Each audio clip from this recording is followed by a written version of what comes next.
MS Excel 2016 আজকের এই অধ্যায়ে আপনারা শিখবেন হোম ট্যাবের মধ্যে ফন্ট সেকশনের অন্তর্গত বোল্ড, ইটালিক, আন্ডারলাইন অপশনের ব্যবহার করা। যদি আপনি কোনো টেক্সট আপনার পছন্দ মতো ফন্ট বা হাতের লেখা দিয়ে লিখতে চান, তাহলে আপনাকে হোম ট্যাবের মধ্যে ফন্ট সেকশনে গিয়ে ফন্ট অ্যারোতে ক্লিক করতে হবে এবং এখান থেকে আপনার পছন্দ মতো ফন্ট সিলেক্ট করতে হবে। তারপরে টেক্সট টাইপ করলে আপনার পছন্দ মতো ফন্ট দিয়ে টেক্সট লেখা হয়ে যাবে। তাছাড়া আগের থেকে যদি আপনার কোনো টেক্সট লেখা থাকে আর আপনি যদি চান আপনার পছন্দ মতো ফন্ট দিয়ে সেই টেক্সটটাকে লিখতে, তাহলে প্রথমে আপনাকে পুরো বা সেই টেক্সটটাকে সিলেক্ট করতে হবে। তারপর ফন্ট সেকশনে গিয়ে ফন্ট অ্যারোতে ক্লিক করলে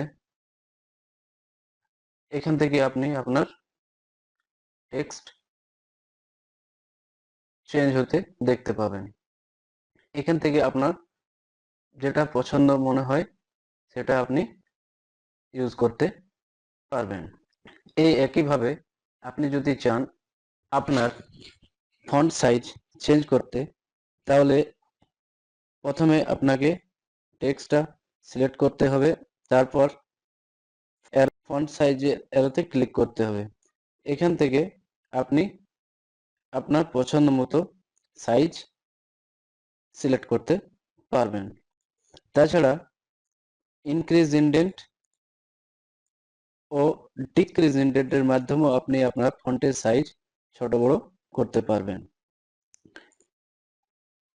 সেম একইভাবে আপনি যদি চান আপনার কোনো লেখা বা ফন্টকে একটু মোটা করতে, তাহলে আপনাকে ফন্ট সেকশনে গিয়ে বি অপশনে ক্লিক করতে হবে অথবা কিবোর্ড থেকে Ctrl+B প্রেস করতে হবে।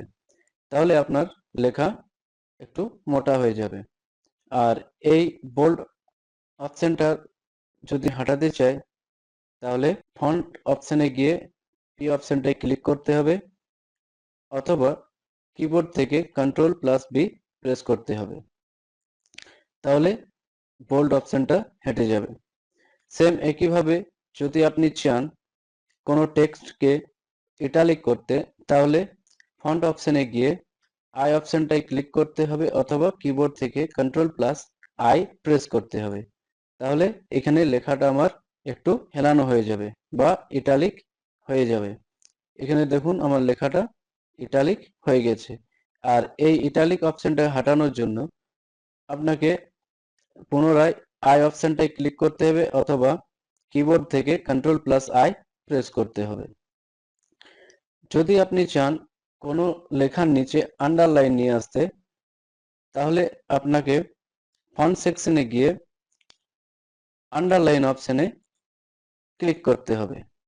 তাহলে এখানে আমার লেখার নিচে দেখুন আন্ডারলাইন চলে এসেছে। আর এই আন্ডারলাইনটাকে হটানোর জন্য টেক্সটটাকে সিলেক্ট করতে হবে, তারপর পুনরায় আন্ডারলাইন অপশনটাতে ক্লিক করতে হবে। তাহলে আন্ডারলাইনটা হেঁটে যাবে। আর আপনি যদি চান কোনো লেখার নিচে ডবল আন্ডারলাইন দিতে, তাহলে ইউ ডান পাশে যে ড্রপ ডাউন মেনু দেখছেন সেখানে ক্লিক করতে হবে আর ডবল আন্ডারলাইনে ক্লিক করলে এখানে লেখার নিচে ডবল আন্ডারলাইন চলে আসবে। আর ডবল আন্ডারলাইনটাকে হটানোর জন্য পুনরায় ডবল আন্ডারলাইনে ক্লিক করলে ডবল আন্ডারলাইনটা হেঁটে যাবে। এখানে আপনি যদি চান আপনার টেক্সটটাকে কোনো কালার দিতে, তাহলে এই ফন্ট কালার অপশনটায় ক্লিক করতে হবে। এখান থেকে আপনি নানা রকমের কালার দেখতে পাবেন। সেখান থেকে আপনি আপনার পছন্দ মতো কালার সিলেক্ট করে আপনার টেক্সটটাকে কালার করতে পারবেন।